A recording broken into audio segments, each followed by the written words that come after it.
She slid the folded scrap across the counter like it owed no one anything, and the movement felt like a summons. The sun had not yet finished bled into the low hills when Ethan Carter pushed open the door of the trading post and found the town's late afternoon gathering. Farmers, riders, and the stubborn ones who never left, assembled in the dim cool. He tied his horse to the hitch and let the dust of a long day roll from his shoulders, but the sight that caught him sharp was not the stacked sacks or the ledger behind the counter. It was her. Naira stood behind the crate of flour and coffee beans like she belonged to both sides of the room at once. Her dark hair was braided down her back, a narrow ribbon woven through that caught the light. She spoke in even, measured sentences to a man in a wide hat, fingers tracing a map he'd brought, turning words back and forth between Spanish and the Apache tongue with a grace that made translation an art rather than a duty. When she looked up, the world seemed to rearrange, not because she smiled, though her smile could rearrange things, but because she moved through language the way a rider moves through wind, with economy and a strange, sure rhythm. Ethan ordered the usual, tobacco and a sack of oats for the mare. He counted coins, watched Naira. He told himself the look was curiosity. He'd met too many women who were curious about a man with the face the plains had carved. Still, when the hand that slid the note touched his palm, soft, steady, his whole body remembered a dozen other risks that began with a scrap of paper. The note said little, a few careful words. Midnight, the cottonwood by the creek, come alone. There was a final line beneath those things, ink looped like a promise. Only if you are brave. He folded it and put it in his pocket as if hiding it from the light. The trading post hummed around them, a child asking about candy, a rancher complaining about a sick cow, someone cursing a horse. And the currency of the room was gossip, not danger. Naira finished the exchange with the hat man and met Ethan's eyes again for a breath. Something in her gaze was cool and a little weary, as though she had practiced what she would do and found the practice no easier than the real thing. He could have said no. He could have walked the long way back to his bunkhouse and let the night keep to itself. Instead, he felt something like obligation and something like curiosity coiled together. He felt the presence of the town's thin justice, the kind that waited for a man who would stand a little straighter when confronted. He had been alone so long that being asked to be brave felt like a rare kindness. Before he left, the hat man, Jack Morrison, Ethan learned by the low jangle of gossip, watched him with hawk eyes. Morrison owned the largest herd in the valley, a man whose prosperity had built a fence around his temper. He glanced at Naira, then at Ethan, and something passed in that look. Not quite welcome, not quite suspicion. The morning's disputes had been quieted only by the temporary truce that always comes when money and law sit on the same table. But the valley had its undercurrents, sheep that disappeared in the night, trails that led nowhere, men with hands faster than their consciences. When Ethan swung up into the saddle at dusk, the town had thinned to its customary shadow. He rode slow, listening to the mare's breath and the far-off calls of someone repairing a fence under lantern light. The road to the cottonwood wound along the creek, and the sky was the bruised color of old silver. He kept the note in his inside pocket until the bank of cottonwoods rose up from the flat like a promise kept. An old tree carved by storms and time, its branches spread like an army's open palms. He dismounted a little before midnight and tied his mare to a sapling. The night was so still, it felt like an extra blanket. The cottonwood's leaves whispered as if they were trying to tell secrets, and the creek made a steady, slow fortune of sound. Ethan left his revolver in the saddlebag. He did not need the weight of a gun to be brave, he told himself. He was tired of carrying the thing as an argument. Besides, the note had asked for a loan. He understood how the request could be a test, a way to see if a man would come without witnesses. She was there, as if the tree had been waiting for her. Naira stood with her back against the trunk, the moon making a pale crescent of her face. Her shadow lay long on the grass. The cottonwood's limbs stitched black patterns across the ground. She held herself with a firmness that reached past any single night. When she saw his hand close on the scrap in his pocket, her jaw tightened for the briefest of moments, the kind of motion that is not a smile but the record of one. They spoke haltingly at first. Naira's English was exact and measured. She chose words with an eye for weight. Ethan kept his voice low, the way one speaks in a house where infants sleep. The conversation slid across the night's old wounds, Cattle gone, men blamed, tempers thin. She said she needed an ally, someone who could move between worlds, speak to ranchers and be accepted by warriors. Ethan listened and thought of the pay he could have asked, of the quiet life he might have carved with the right coin. Part of him was always asking whether kindness cost gold. Naira watched him as she spoke, occasionally glancing past him to the dark line of the town. She had watched him for months, she later told herself, for reasons that lay in both pride and fear. She had seen him at other town meetings, heard him when he argued for fair shares from men who wore their law-like armor. She had seen him stand between a drunken rider and an Apache woman and not look away. Those things mattered in small communities, small things compounded into trust. But there was more. She had watched the way he listened to words and made them into actions. For the work she imagined, delicate, dangerous, she needed someone who would not break when the heat was on. "You could ask a white man from Jack's cruise," she said softly, looking out past Ethan. "You could ask the sheriff." "And get what? More fences? A rope?" Ethan's voice was a dry rasp. "You think I'm some kind of miracle? I ain't a politician, Miss Naira. I'm a man who tends to what he can see." Naira's mouth tightened again. "I did not come to ask miracles. I came because sometimes a face is worth more than 100 words." "What face is that?" he asked, the question more honest than any trial in town. She did not answer directly. "A face that can sit at a table with men who listen only to other men like them." She tapped the bark of the cottonwood with the nail of her thumb. "A face that will not flinch." Ethan's laugh was short. "You wanted me to come alone so I would not be swayed by company?" "No," she said. "I wanted you to come alone so I could see what you would be without company." The line felt like a test wrapped around his throat. He would have felt insulted if he had not also been curious. He had spent a life on the edge of other people's fights, and he knew how often truth could be reshaped when more faces gathered. Sometimes a single honest man was harder to manipulate than 3 men with quick tongues. They were not the only ones under the cottonwood. The moment their words found a rhythm, shadows emptied from the trees like deep birds taking wing. Dakota moved out of the dark clean as a spear.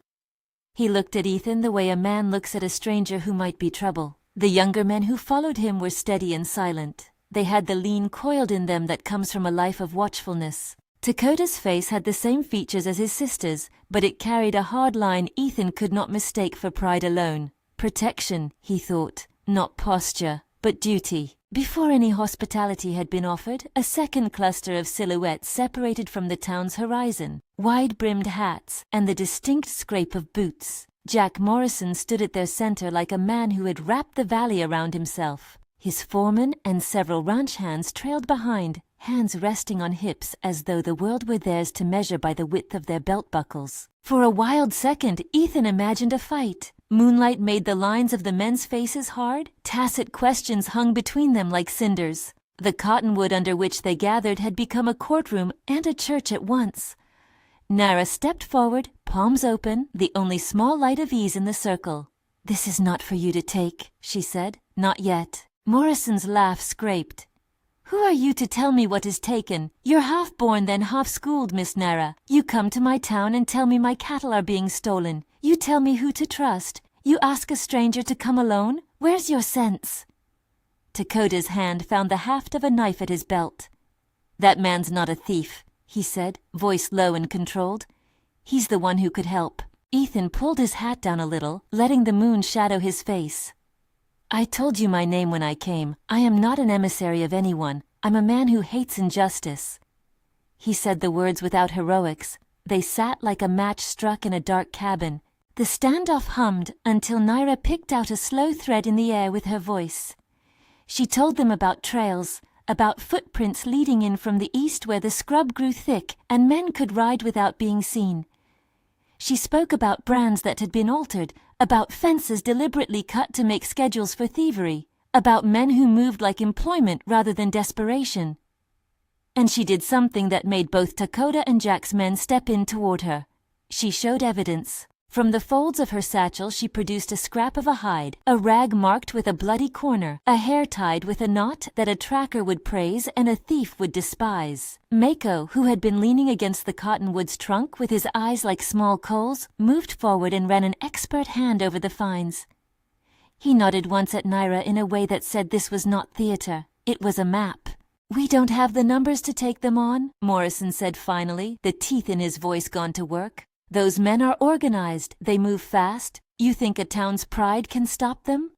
"It is not pride," Dakota said, meeting Morrison's eyes with a fierce steadiness. "It is land. The cows are food. The cows are trade. We need them back." Ethan realized they were not arguing about cattle so much as about the thing cattle stood for: stability, leverage, a future without fear. When a herd vanishes, a man's space to breathe narrows. Naira's mouth was a small shadow over that fact. She laid out a plan like a cloth on a table: a night approach, 2 riders to either flank, a central band to cut the route, and trackers, Mako and a few from their side, to follow the smallest trace. She paused in the telling to look at Ethan in that way that made him feel singled out and chosen, not for what he was but for what he might do. "If you speak to them, Ethan," she said, "they will listen. You will not be dismissed like the others." He thought of his bones, of the long list of times he had been ignored or worse. He had spent a life not asking permission. Now here, under the cottonwood, he felt the professional weight of being asked. It was a question that double-faced as flattery and warfare. "What's the catch?" he asked. Naira shut her mouth and met his eyes. "The catch is that this reaches farther than rustlers. If we find who organizes them, it will be more dangerous. They have men in places people don't look. People who make choices for others." Her voice went soft with something that could have been history or fear. "I need to know who will stand with us." Morrison spit into the dirt, a small contemptuous gesture. "I don't stand with anyone who needs someone else to do my dirty work for me." Dakota's hand tensed but did not strike. Ethan felt the tension like a cord held to breaking. The valley had always sat on such cords, alliances that had to be pieced together like a banjo string. Naira had chosen to create a cord that included him. "If we catch them," Ethan said, choosing his moments, "we don't hang men in the street. We move them to justice. We show proof. We show the law. You all do that with me or without me." There was a silence long enough for the cottonwood to decide which way its leaves would fall. In the end, Morrison nodded. "One night. You get one night. If you drag me into something that cost me this year, man or beast, you'll answer for it." Ethan's acceptance lay like a coin on the table. He felt both light and heavy. Light because the weight of deciding had been placed on his shoulders in the quiet way the world gives burdens to those who will carry them. Heavy because he knew the cost of choosing sides in a place where the law was often an idea rather than something applied. They began to choose names in the lantern dark, a roll call whispered like a prayer. Mako, quiet as a tracked footfall. Dakota, 4 of his best, 2 of Morrison's hands who preferred writing to words, and Ethan. Naira stayed in the circle and did something that made his heart tighten. She touched the mare's bridle as if offering it an apology, then looked at him as if instructing him without speaking. There was an odd formality in it, like the passing of a tool that meant more than metal. When plans congealed and night wrapped them in an easy cloak, they separated with the kind of false ease people carry when they are about to face danger. Ethan walked away from the cottonwood with a head full of maps and a pocket full of small obligations. Naira's figure receded into the tree line until she was only a suggestion in the dark. On the road back to his horse, he replayed their talk. Something in the way she had spoken about people who make choices for others lingered like a scent. He could not imagine her as manipulative, not after the way she had looked at him, but the mind is a repository of doubt if you give it enough night to work. He told himself that the work was what mattered. He told himself he did not want to be the kind of man who resented someone for asking him to be brave. He rode with the sound of the creek in his ears and thought of the smaller details. The knot in the scrap of cloth, the track that led east, the way Mako had nodded. He kept the note folded in his hand for the comfort of a tangible thing.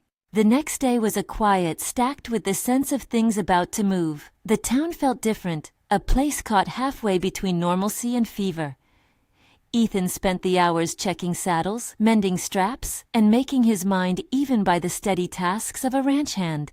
He noticed conversations falling into the rhythms they'd been arranged to fall into, cattlemen speaking of brands, women trading face-to-face courtesies, a sheriff who moved through the street as if he had a map of where trouble might collect. When the sun touched the afternoon low, and the colors made the valley a bowl of burnished coins, the small band gathered again at the edge of town. Naira came with less ceremony this time. She had a cloak wrapped about her shoulders and a small satchel at her waist. Dakota was there, his jaw like a dam. Morrison's men had the sort of impatience that is paid for in wages.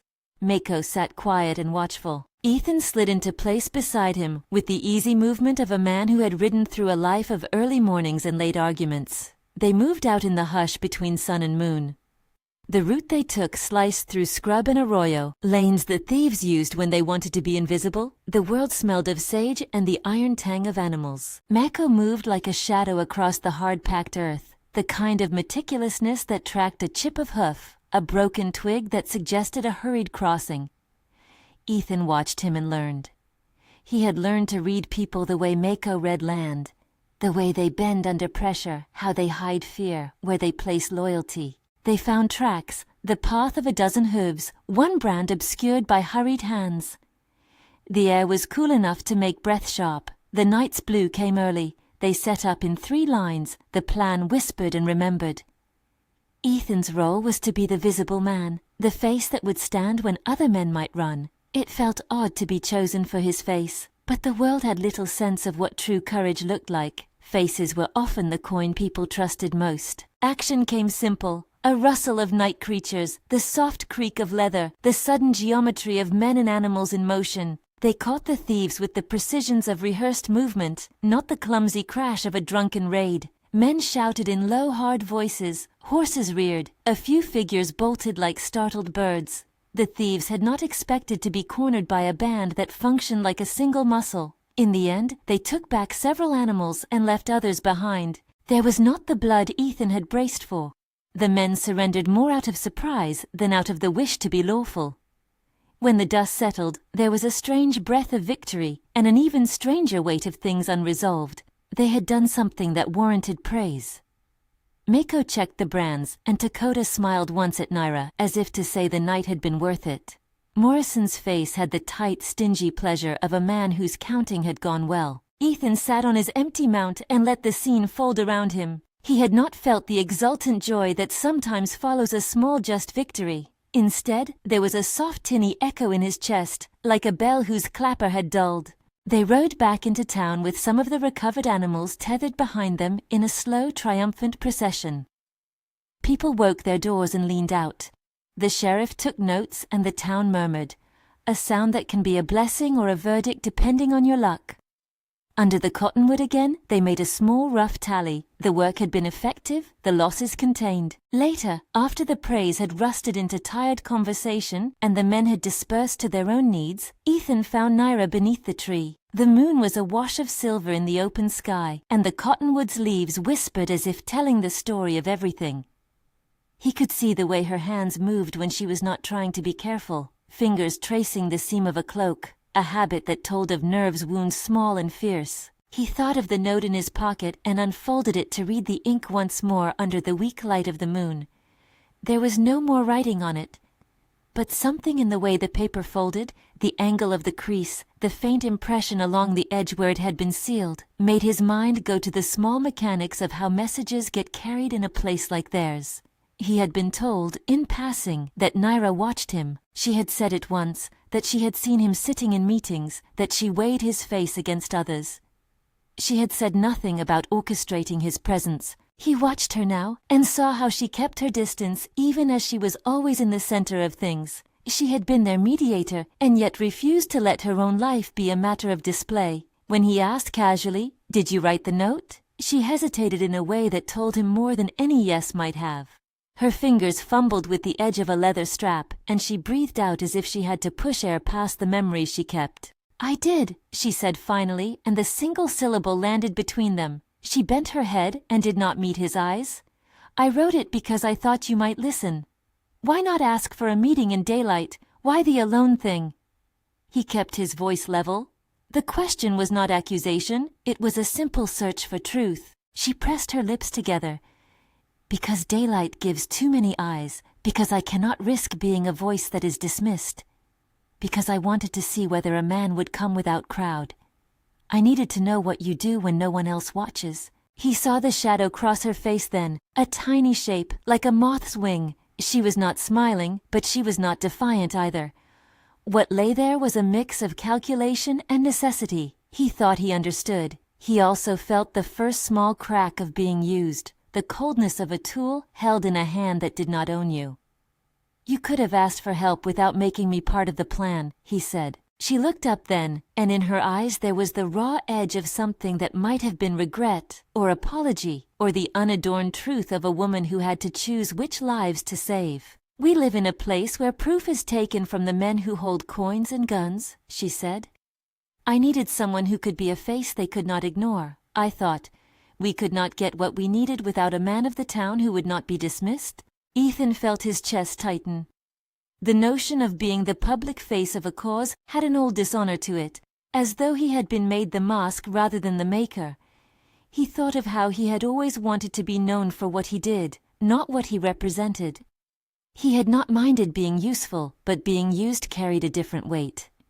"You mean I was bait," he said, the word small but heavy in his mouth. Naira's expression folded inward like paper that had been creased too often. She did not dispute the truth. "Perhaps. I did what I thought would save more than my pride. I could not get Dakota to convince Morrison. I could not get Morrison to trust Dakota.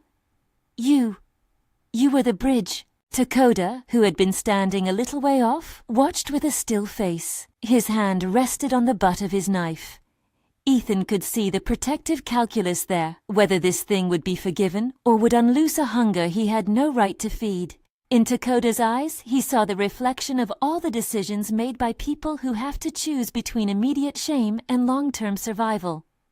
"What if they resent me for it?" Ethan asked. "What if this makes me a tool to be used again?"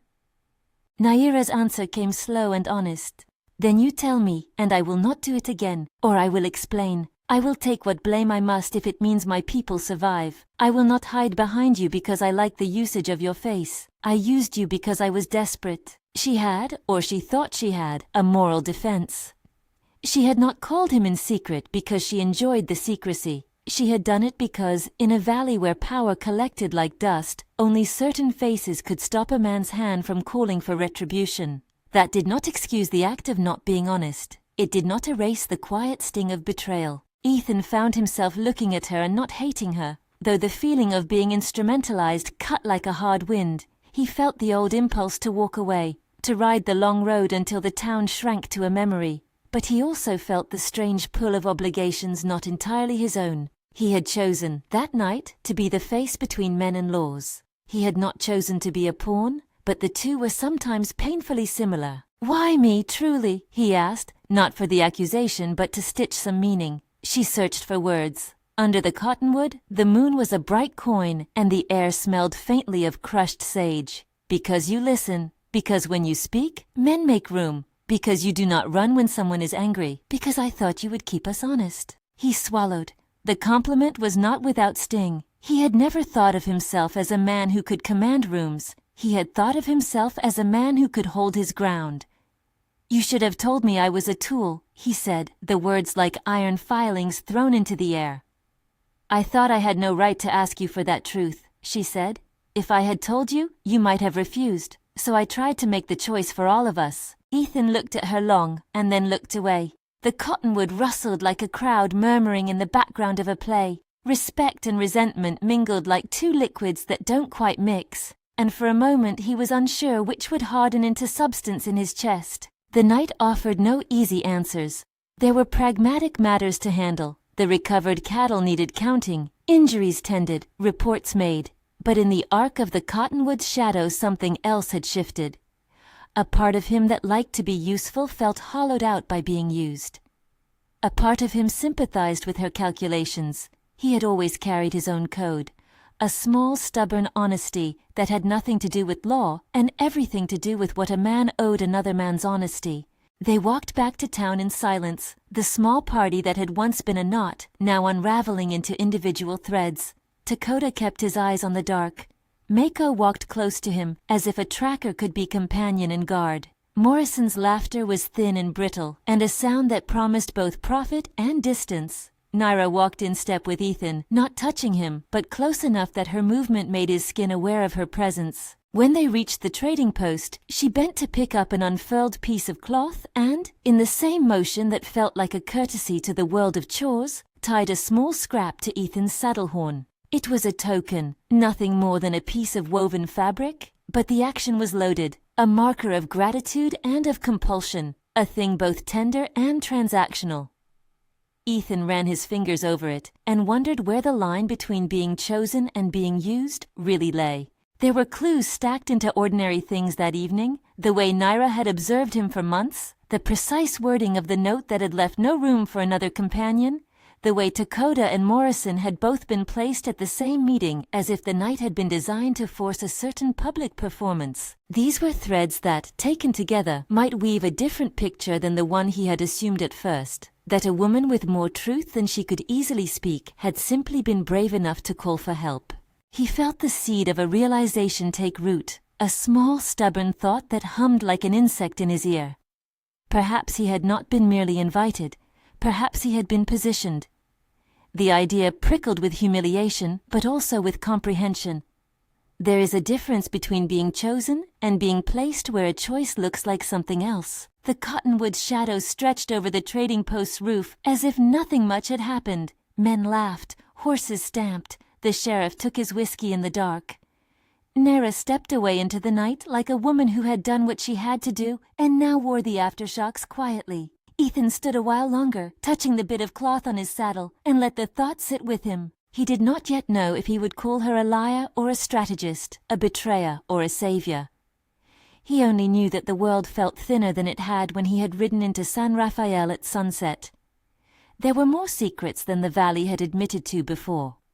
He had been useful, yes, but perhaps not in the way he had imagined. And somewhere in the back of his mind, the horizon kept widening, bringing with it the sense that other decisions would be demanded of him, decisions that would expose the raw edges of loyalty. For now, under the indifferent moon, he packed his bridle and watched the town settle. The cottonwood breathed above them, a witness old enough to hold secrets without judgment. He felt watched, not by the town's eyes but by the consequence of choices made in midnight light. He thought of the note, of Naira's careful hands, of Dakota's steady silence. He could sense the shape of a path that led onward, one that might force him to balance the cost of being a face with the cost of refusing to be used again. The night was not yet over. Men would sleep and schemes would smolder. Ethan slid the scrap that had summoned him back into his pocket and, as he did, noticed at its edge a faint smear of ink that had not been there before. A small mark like a seal or a finger's print in haste. It was nothing, he told himself. Yet it felt like the last piece of a puzzle whose picture he was only starting to see. He tightened his jaw and mounted his mare, letting the animal move him away from the cottonwood and the way it held both shelter and exposure. As the town's lights shrank behind him and the road unrolled into the dark, Ethan couldn't rid himself of the feeling that being useful had a price, and that sometime soon he would have to decide whether to pay it willingly or to refuse and face whatever consequences came for both those who needed him and those who had called him in secret. If you love frontier stories, subscribe to follow the next chapter. The days after the raid folded into a rhythm that made thinking dangerous. Work kept his mind honest. Ethan moved with the quiet efficiency of a man who'd turned survival into a muscle, mending, feeding, walking fences, but his eyes kept returning to small, stubborn things. The way the scrap had folded, the faint smudge at its corner, the small scrap tied to his saddle that Naira had placed there like an apology and a claim at once. Each was a thin wire of unease, and they hummed between his ribs. He did not set out to spy. He only wanted facts, and facts lived in other people's mouths. First he went to the trading post at noon, when the dust had settled into conversation and folks had time for the shape of things. The counter was the valley's confessional and its ledger.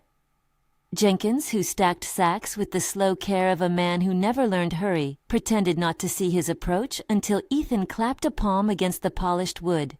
"You look like you swallowed a lemon," Jenkins said, as if offering solace. Ethan kept his voice low. "You remember the note that was slid to me?" Jenkins blinked. "Of course. Miss Naira, she had a hand in town all day, back and forth. Why?" "Did you see who put it on the counter?"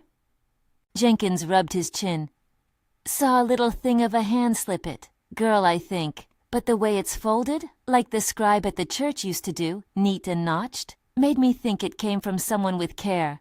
Why do you ask me, Jenkins? You didn't like being used once or twice?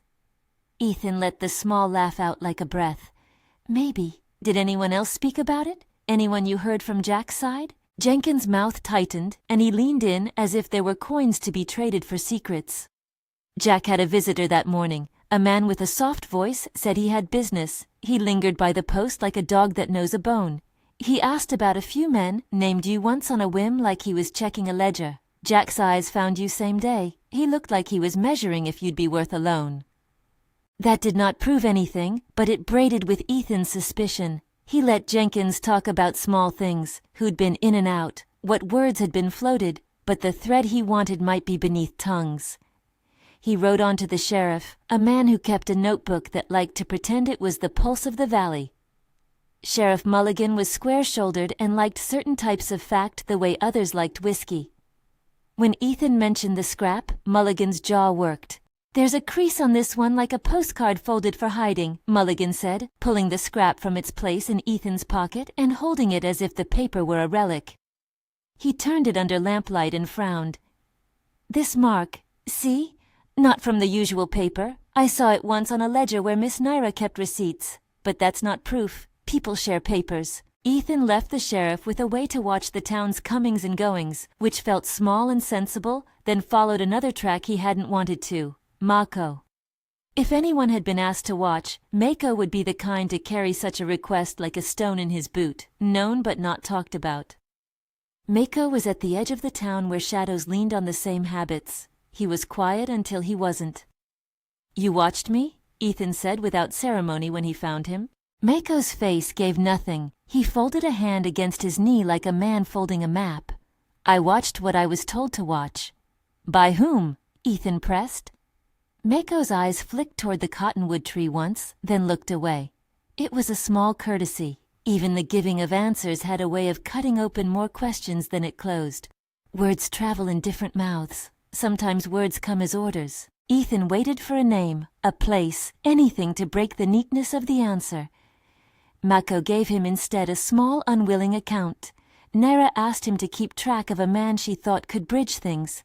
She asked he see how he moved in meetings, whether the man would stand steady when the heat came. He had shadowed Ethan at times, from a distance, not once interfering. You, Ethan began, then stopped. The word wanted to be less savage than it felt. Why not tell me?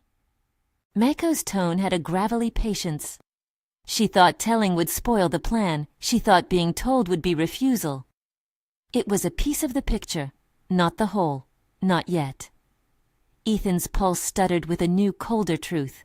The action of being watched had been deliberate, premeditated. He had been the subject of an experiment in social leverage, and the experiment had worked because he had gone willingly into the part he had been offered. That night he did not sleep. He rode to the cottonwood, not to meet Naira, but to meet what the night did to thinking. The tree's limbs breathed against the stars, and the creek kept its old accounting. Midnight sat heavy and intimate. He waited on the far side of the bar of moonlight, eyes accustomed to the language of silhouettes. He wanted to see her enter, to see if there would be the faint hitch of guilt in the way she moved, or the steadiness of someone who believed she had done right. She came at a pace that matched the night, careful but unhurried. Her face was a pale coin in the half-light, and when she stopped a few paces away, Ethan kept his hat low. He did not greet her as he had the first night. Now the air between them held the residue of a new knowledge. You could have told me, he said finally, and the sentence was stripped of theatrics. It was only a fact he wanted rooted in the ground, a broken curve of trust. Naira's jaw clenched once, then eased in a way that suggested she'd been bracing for this too. I thought about telling you for many nights, she admitted. I thought about risking confrontation. I thought about the possibility you'd refuse. I thought about asking Dakota to try, and he said pride might cut worse than dirt. I thought that you had to choose for me, Ethan finished. The words were not only accusation but a map of the hurt. She lowered her gaze to the creek as if reading a line of truth there. We had counsel 10 days before, she said. There was talk of a permanent fence between town and our lands. of hiring men who would make sure our young cannot pass through roads for hunting. The rustling is not only for profit, it's used to push us away. There were people willing to make laws that would bind us to edges. I did not have a vote to stop such fences. I had only our people's willingness to watch and wait. I needed a voice they respected. I knew you listened. I knew Jack would hear you. I thought if you stood at the center, they would remember their better selves. Ethan felt his breath even out and then tighten. Her reasoning was a ladder climbed from fear. Survival, yes, but also the long, slow politics of a people trying to keep open a future. The more she spoke, the less the act looked like a lark and more like surgery, precise, necessary, and painful. You used my face, he said. It was never my intention to make you feel I used you like a thing, Naira replied, and the honesty in her voice was a blade and a balm. I used a plan. I used risk. I used what I thought was the quickest path to stop men who would take more than they needed. If I had told you, you might have refused, and then we'd have stood with words and no face. I didn't choose you for what you owed me. I chose you because I believed you could open a door. Ethan's hand found the scrap again and smoothed the crease as if the paper held answers it had not yet revealed. So I was bait for better men? He asked. A face to make the town do what it wouldn't for one of your own. Naira's shoulders hunched as if each word carried the weight she had placed upon it. I thought it would be the fastest path to protect lives. I chose to risk your trust because the alternative might have been worse. I did what I thought would save more people than the hurt it caused. Her confession landed like a stone thrown into still water. The ripples were wide and changed the surface. Ethan could not deny the logic. He could not deny either the pinch of being manipulated, the feeling of having been cast in a part he had not auditioned for. Do you think that absolves you? He asked simply. No. The word was small and absolute. She looked at him with something that felt like weariness and courage wrapped together. I do not ask for absolution. I only offer explanation. I cannot make the hurt go away. I can only show that I believed the cost worth paying. Ethan let out a breath that might have been a laugh if he had been younger or drunker. So what happens when the town needs another face? Will you just call me again like a bell to be rung? Naira met his gaze with steadiness. I promised Dakota I would not hide decisions that affect another person's life. If you ask me to never do anything that might affect you again, I will listen. But I will also tell you this. There are ways to stop a rope being thrown at your people without a fight. I thought your presence at the meeting would make them weigh proof over prejudice. It worked because you were there. It is not a thing solely to apologize for. Ethan could feel the ledger under that statement. Gains and losses written in a language they both had to learn to read. He thought of Dakota's guarded face, of Mako's quiet loyalty, of Jack Morrison's thinly concealed greed. He remembered the way the valley could tilt, and how small decisions altered whose children slept full, and whose tables were bare. I don't want to be used like a coin, he said finally. I don't mind making myself useful, but if you cross that line again without asking me, I won't, she interrupted. There was no pleading in her voice, just a promise he could test and a humility he could not easily dismiss. If I ask again, I will ask clearly. I will do the work to earn your agreement. They stood there, two figures under the cottonwood, and something in the night let go of its tautness by a hair. It was not reconciliation as the world thinks of it, bright and clean, but a chance to set a boundary. Ethan thought of the token of fabric on his saddle and wondered whether small mercies could be stitched into larger repairs. But why me instead of a man who works for Jack? Ethan asked, trying to pin the reasoning to the place where it would hold. Because you listen to fairness, Naira said, and because you tend not to be bought by fear. I needed someone who could keep a table from tipping. Also, because sometimes the council hears a face they already trust. It's ugly that men will trust certain faces over others. It is a truth of this valley. The fact you could believe I would do this without knowing the price means you did know the cost, Ethan said. His voice was softer now, as if the sharper edges of anger had been smoothed by the softening of facts. She nodded. Yes, I did know. And I am sorry. Ethan listened to that apology the way a man listens to a storm passing, a recognition that the weather had changed but the land remained. He had the urge to push away, to ride until the town blurred into a memory. He had, too, the sense that this was not a single act, but one strand in a larger knot he might help to untie. He had not intended to be a public man, yet his name now carried a weight that could be used to protect or to betray. "Tell me what comes next," he said at last. Naira's face took on the steadiness of someone who had rehearsed plans like prayers. "We make the next steps public. Dakota will come with us to Jack's claim and demand a fair accounting. You will sit at that table not as bait, but as a man whose presence we invited willingly. We will show what proof we have. We will ask the sheriff to take it to the county. We will make sure no man can shove us aside with old grudges. And if any man next tries to use your name without your say, we will answer for it." Ethan could hear the political scaffolding in her voice, steps to make the ordinary machinery of justice do what it was meant to do. It was pragmatic, and it carried the risk that Jack could refuse or double down. Yet it was the path that kept violence from being the default. "And if Jack refuses?" "Then we have the fact of them being caught," Naira said. "We have the sheriff's notes. We have witnesses. We will take what we can to a higher court. I will stand with you and Dakota. I will do what I promised to do if it means my people will not be pushed to the margins." Ethan considered the risks, felt the thin lure of both anger and purpose. He had been used, yes, but he had also been given a chance to turn the use into a lever.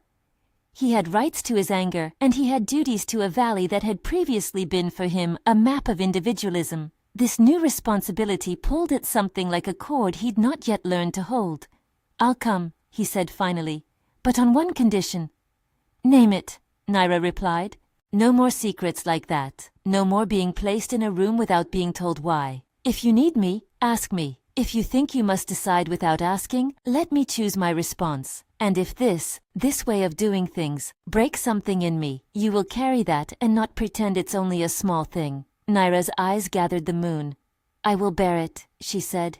"If you will come with the honest knowledge of my faults, I will come with the honest knowledge of yours. We will be accountable." They sealed the agreement without a handshake, which might have felt theatrical, and instead traded the small currency of promises stated plainly in the dark. It was not the dramatic reconciliation Ethan might have imagined earlier. It had the steadiness of something that might hold for a year or two or crumble under pressure. Both outcomes possible, but it was a beginning. Morning arrived with a pale certainty. They went to Jack's claim in the rough light, a group made of different kinds of stubbornness. Dakota's steady force, Mako's precise eye, Ethan's presence like a hammer ringing a bell, and Naira's voice to tell the town what the night's facts had been.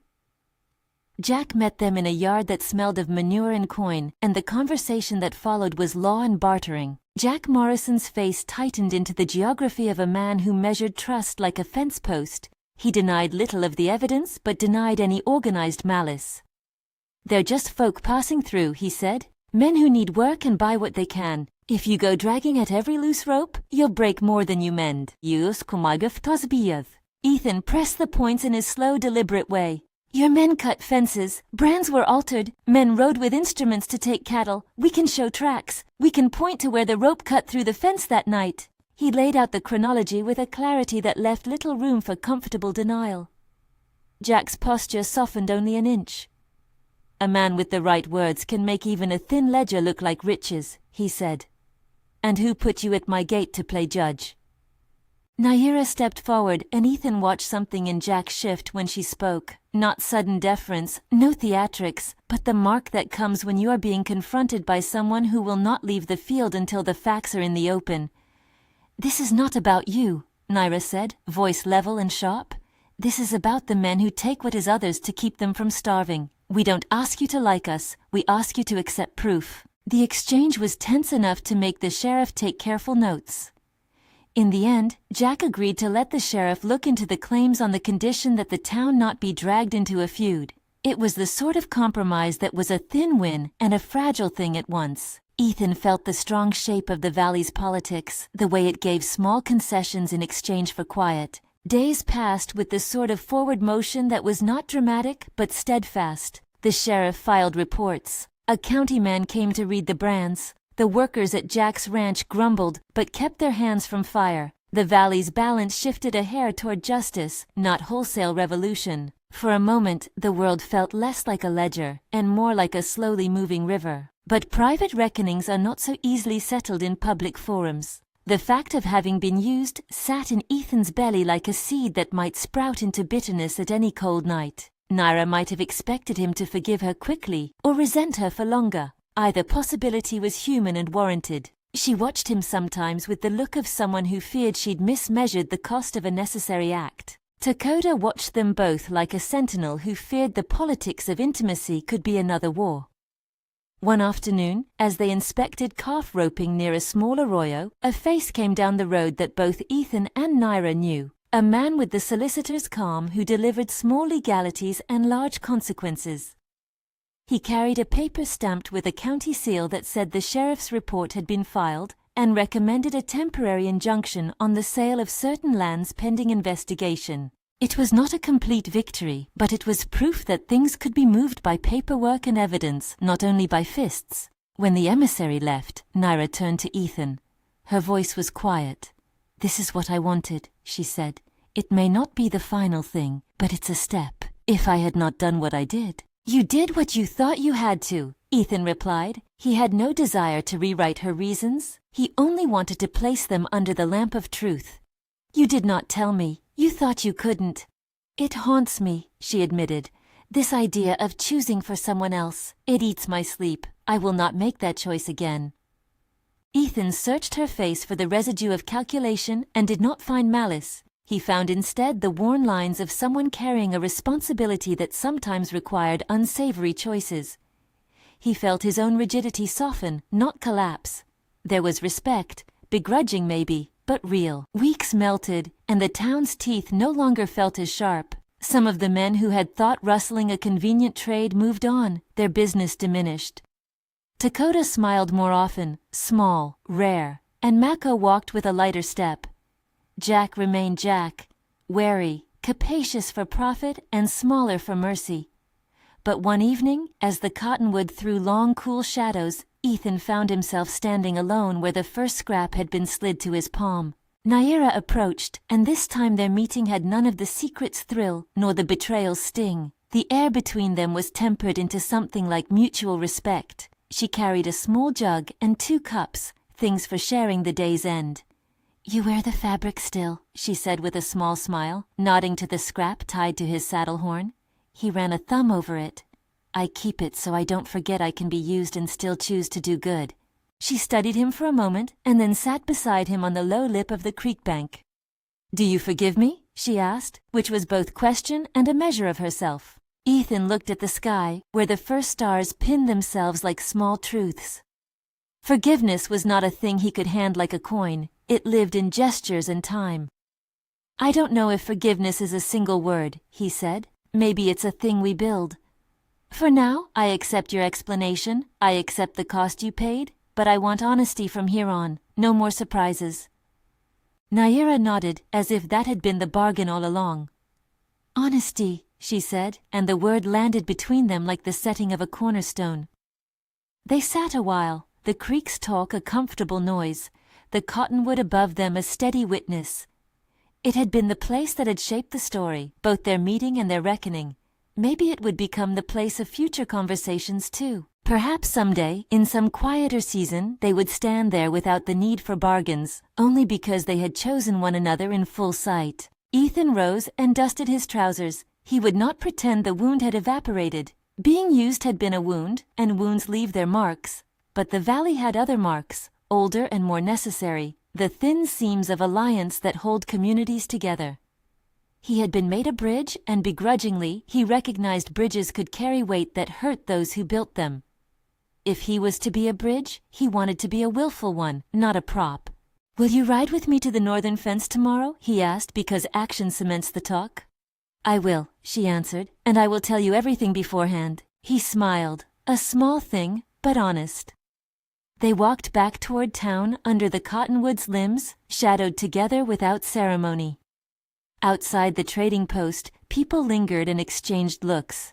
The valley's gossip is slow to die, and treaties rarely go unnoticed. But there was evidence, too, of a new direction, papers filed, men reluctant to push too hard, and a quieter air in which a few more children could sleep with full bellies. That night, Ethan mounted under the crescent moon, the town behind him and the road ahead. He paused a moment at the cottonwood's root, fingers resting on the rough bark. The tree had been a witness to their small revolution of truth and consequence. He had been called in secret, he had been made a tool for a cause, and he had felt the sting of it. Yet in the same breath he had also been part of saving things that could not be measured in his reward or his pride. He understood, at last, in a way that did not demand cowardice from him, that being used and being useful are sometimes the same narrow path taken at different times. He would carry the bruise of that knowledge. He would also carry the knowledge that sometimes strategies that make a man feel small can keep a people from losing their land or their children. As he lifted into the saddle, he looked back once. Naira stood beneath the cottonwood, her silhouette a steady sliver against the moon. She raised a small hand, not quite a wave, more a recognition. He tipped his hat and rode toward the dark, the road unrolling like an obligation and a promise. If you were in Ethan's place, would you forgive someone who used you for the greater good? Tell us in the comments below and subscribe for more Frontier stories.